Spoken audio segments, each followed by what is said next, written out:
Yo mga boss, thank you sa pag-avail. Heto na ang bago at mas malinaw na guide kung paano maglagay ng free games sa Steam. Step by step para sure ball na gagana.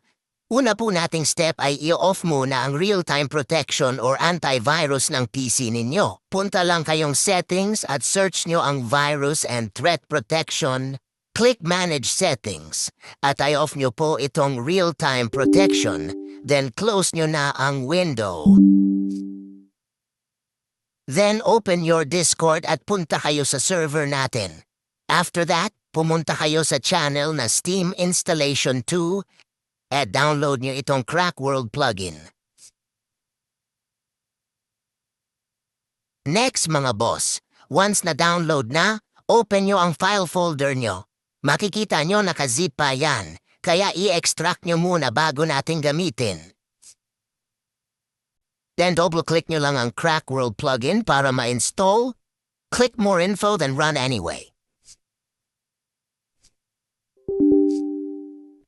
Click OK then check the I accept the agreement, then click next.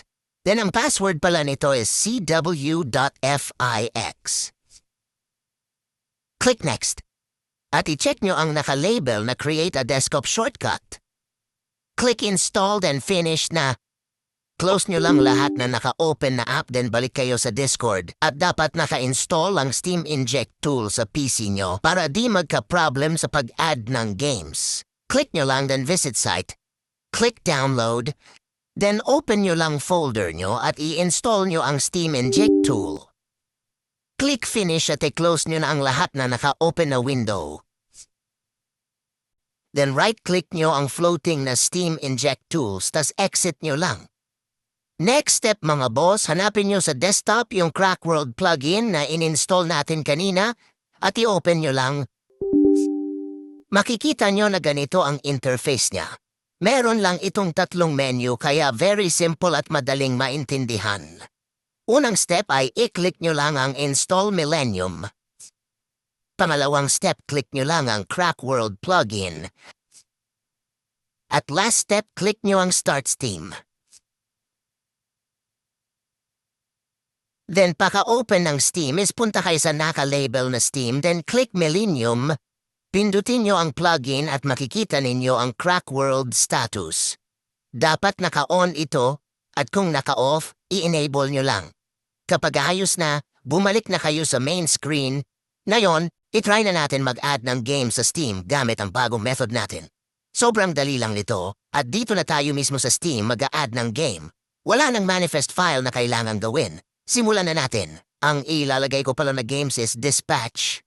Check natin ang library ko kung may game na Dispatch. Search natin ang Dispatch, di ba? Wala, kita nyo naman mga boss na wala pa tayong ganyang game, di ba? So mag-add na tayo ng game, mga boss, punta lang kayo sa store, then search lang kayo ng gusto nyong games. Then hanapin nyo ang label na Add to Crackworld. Nasa may tabi yan lagi ng Add to Cart. Then click nyo lang.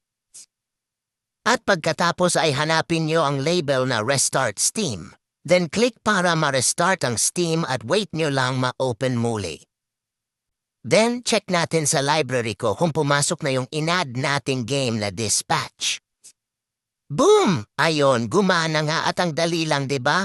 Ulitin nyo lang yung process sa pag-add ng iba pang games. Diretso na kayo sa Steam, search lang kayop ng game na gusto nyong i-add. At itong mga app na na-install natin ay close nyo na. At hayaan lang na naka-install sa PC nyo.